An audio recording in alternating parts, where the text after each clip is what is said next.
আল্লাহর কাছে কবুল করেছেন। যার প্রমাণ আমরা ঘরে ঘরে পাইতেছি যে কাম আগে বাড়তেছে,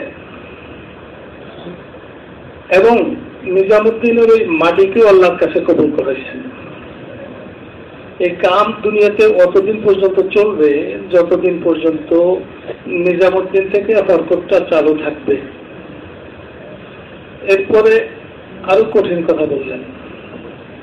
আমার মনে হয় যে কোন শব্দ এদিক ওদিক হয়নি আমার, কারণ এই কথাটা আমার কানে প্রায় বাজে। এরপরে বললেন হযরত মাওলানা সাহেবের দিকে, মাওলানা জুবাইর সাহেব রহমতুল্লাহর দিকে ইশারা করে বললেন, কখনো যদি সাদ আর জুবাইর কামকে বন্ধ করে দেয়, খোদা না করুক, তখন আমাদের সারা দুনিয়ার কাম কর্মওয়ালাদের জন্য জরুরি হলো তাড়াতাড়ি এখানে পৌঁছে যাওয়া, ওখান থেকে কামকে হরকতের উপরে রাখা। কারণ ওইখান থেকে যদি বন্ধ হয়ে যায়, সারা দুনিয়াতে কাম টিকায় রাখার আর কোনো জায়গা নাই।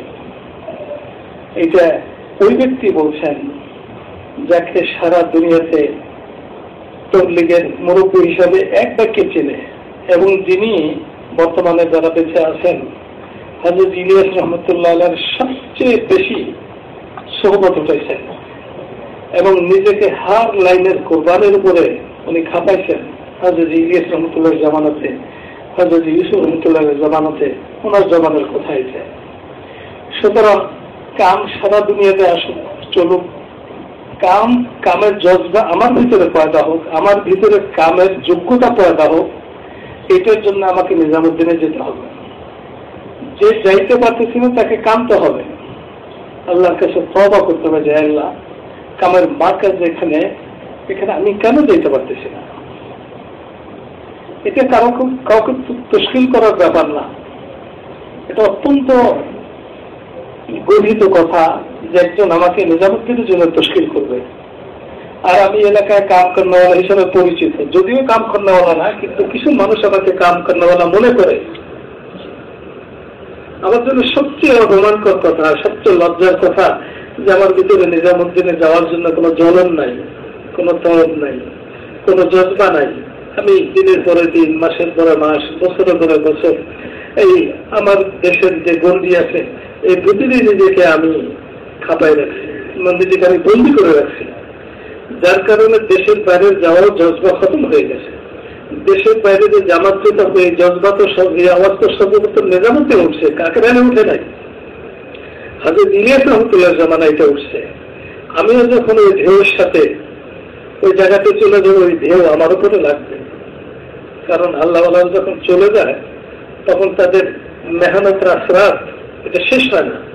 ওই হাইজাবি বলছেন, হাজি আব্দুল হাসান মাহমুদুল্লাহ, উনি বলছেন যে মাওয়াতে খুব সবর করো। হযরত ইলিয়াস রহমতুল্লাহর মেহনতের আসরাত মেওয়াতের গলিতে গলিতে, বাতাসের মধ্যে, প্রতিটা তরঙ্গের মধ্যে হযরত ইলিয়াস রহমতুল্লাহর মেহনতের আসরাত আছে।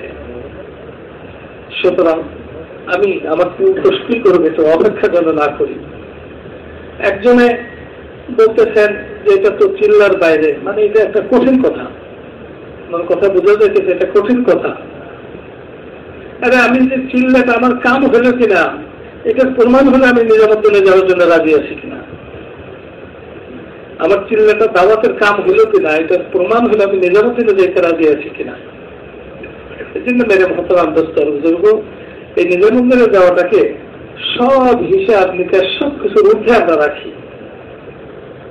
আমি তো আমার মতো করে যাবই, এরপরে তৈরি থাকবো যে আল্লাহ কখনো যদি আমাকে কাছে থেকে বলে যে তুমি আবারও যাও।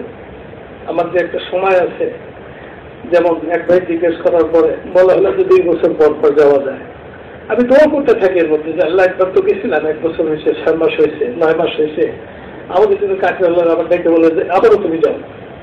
দোয়া করতে থাকি, ইনশাআল্লাহ আমাদের কামের মধ্যে যত কমি কোথায় গাফিলতি আছে, যদি সচ্চা তলব নিয়ে নিজামুদ্দিনের 4 দেওয়ালের মধ্যে পৌঁছতে পারি, আল্লাহ তারা সবকিছু খতম করে দেবেন, দূর করে দেবেন। আমরা সকলেই নিজেকে নিজে তশকিল করে আমরা সওয়াব হয়ে চেষ্টা করতে থাকি। আল্লাহ তাআলা আমাদেরকে তৌফিক দেন, কবুল করেন। ঠিক আছে ভাই।